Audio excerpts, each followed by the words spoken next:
연예인 이미주 씨가 악플을 대처하는 방법에 대해 이런 얘기를 했거든요. 어떤 사람이 나한테 선물을 줬을 때 그 선물을 받으면 내 것이 되지만 그 선물을 받지 않으면 그 선물은 상대방의 것이 된다고요. 악플을 내가 받아서 반응하지 않으면 그 악플은 온전히 욕을 한 그 사람의 것이라고요. 여러분은 안 좋은 얘기를 들었을 때 어떻게 대처를 하시나요? 괜히 어떤 말을 들었을 때 내가 기분이 상해서 하루 종일 아무것도 하기 싫어진 경험 있으신가요? 저는 경험이 있거든요. 다른 사람의 말과 행동에 기분이 안 좋아져서 해야 할 일에 영향을 받는 제가 싫어지기까지 하더라고요. 왜 이렇게 나는 영향을 많이 받을까? 그래서 이렇게 안 좋은 선물을 주는 사람으로부터 감정적으로 흔들리지 않는 방법, 제가 고민하고 터득한 방법들을 여러분들과 공유를 해볼까 합니다.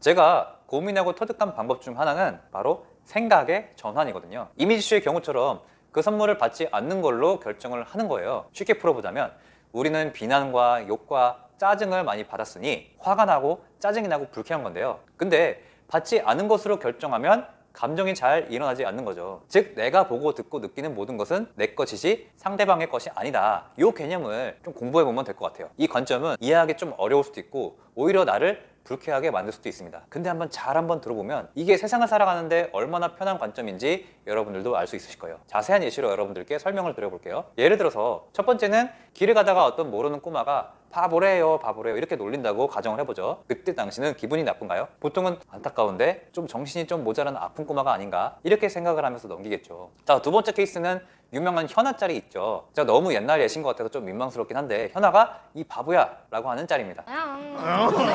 이 돼지야, 이 돼지야. 현아가 눈앞에서 이렇게 애교를 부리면 여러분들 기분이 나쁠까요? 혹은 서로 썸 타는 사람이 있어. 근데 이렇게 바보라고 애교를 부립니다. 당신은 내 맘도 모르는 바보야. 이런 말을 들으셨을 때 기분이 나쁘신가요? 오히려 기분이 좋겠죠. 자, 세 번째 케이스입니다. 직장 상사가 김대리 일 처리를 왜 이렇게밖에 못해? 진짜 김대리 바보야? 이렇게 진지하게 나한테 얘기를 했다고 해봅시다. 자, 세 가지 케이스 모두 여러분을 바보라고 하는 상황입니다. 근데 당신의 감정은 각기 다를 거예요. 자, 첫 번째 그 아이는 진심으로 여러분을 바보라고 생각할 수도 있어요. 여러분의 옷차림이나 헤어스타일을 보고 그렇게 생각할 수도 있죠. 자, 첫 번째 케이스와 두 번째 케이스, 이 애교의 바보 모두 괜찮은데 왜 유독 세 번째 케이스만 감정이 올라오게 될까요? 바로 이것이 내가 보고 듣고 느끼는 모든 것은 다 내가 만들어 놓은 감정이다, 이 개념이 나오게 됩니다. 상대방이 나한테 바보라고 말한 것은 정말 팩트이며 사실입니다. 하지만 이 바보라는 단어를 해석하고 그 해석을 바탕으로 감정을 일으킨 것은 온전히 내가 만든 것이라는 거죠. 따라서 이 해석은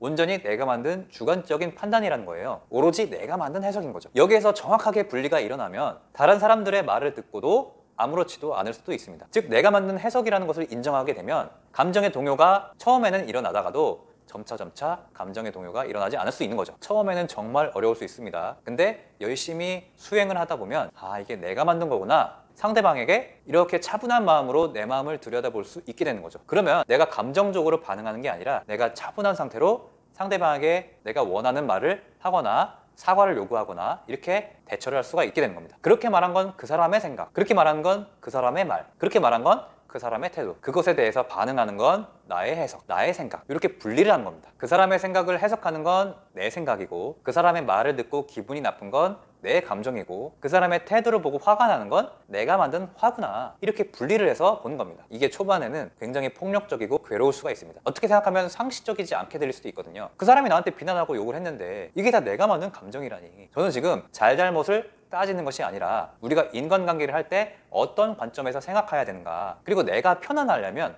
어떻게 관점을 바꿔서 생각해야 되는지를 얘기하고 있는 거거든요. 그 사람이 정말 나쁜 사람이고 나쁜 행동을 한 거는 팩트인 겁니다. 근데 그것을 보고 감정이 일어나는 것은 다 내가 만들어낸 감정이라는 거죠. 비유를 하자면 남이 나한테 쓰레기를 줬다고 해볼게요. 이걸 손에 쥐고 나서 이렇게 매번 열어보면서 어떻게 나한테 이런 걸 줄 수 있어, 이렇게 부들부들 떨면서 볼 때마다 화를 주체하지 못할 수도 있고요. 아니면 그 쓰레기를 받았다는 사실을 인지하고 나서 그냥 그거를 바로 갖다 버리는 걸 선택할 수도 있습니다. 인간관계에서 매번 발생할 수 있는 상황에서 우리는 나에게 일어나는 감정에 집중해서 매몰될 것이냐, 아니면 그것에서 벗어나서 내가 자유로운 사람, 내 인생을 살 것으로 선택할 것이냐, 감정이 올라오는 것을 나와 분리시켜 생각하기, 이 생각을 바로 지금 실천하기는 어려울지 몰라도 조금은 이해하고 실천해 본다면 정말 효율적이고 자유로운 사람이 되실 겁니다. 여러분, 사람들과 관계하는 데 있어서 상처받지 마십시오. 그건 그 사람들의 행동이고 그 사람들이 말이고 그 사람의 평가고 이렇게 넘기시기 바랍니다. 그러면 세상을 바라보고 받아들이는 데 있어서 훨씬 더 수월한 마음으로 지내실 수 있을 거라 저는 확신합니다. 행복하고 편안한 인간관계를 하시는 여러분들이 되실 수 있도록 이 멘탈 코치 주필립이 여러분과 늘 함께 하겠습니다. 감사합니다.